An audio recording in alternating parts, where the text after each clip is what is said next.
MSc CET मध्ये sir फिजिक्सचे theory based question माझे नेहमी चुकतात आणि आता एक्झामला खूप कमी वेळ राहिलाय, अशामध्ये थेअरी इम्प्रूव्ह करणं इतक्या लवकर शक्य नाही. मग आपल्याकडे काही ट्रिक आहे का? Yes we have trick. काय ट्रिक आहे? त्या ट्रिकचं नाव आहे similar option and opposite design trick. कधी पण कुठला पण क्वेश्चन असेल तर त्याच्यामध्ये बघा सेम स्टेटमेंट कुठे आणि अपोजिट वाली स्टेटमेंट पाहिजे किंवा को रिलेटेड पाहिजे. अपोजिट वाली ट्रिक अजून जास्त स्ट्रॉंग पडते. कसं लावून बघतो आता 2025 चा पीवाय की बघा.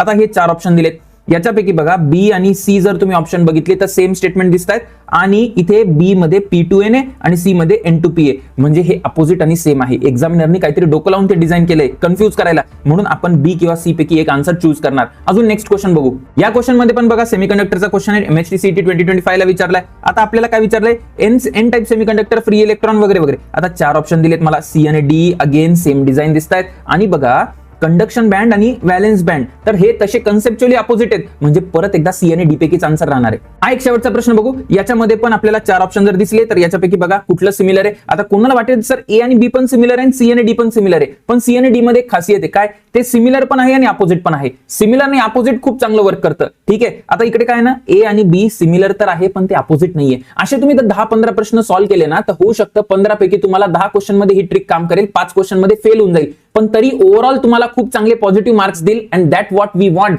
आता या 3 क्वेश्चनचा आन्सर कमेंट करून सांगा, बघू तुमचा स्कोर काय येतो. मी ऍक्च्युअल आन्सर कमेंट मध्ये पिन केले.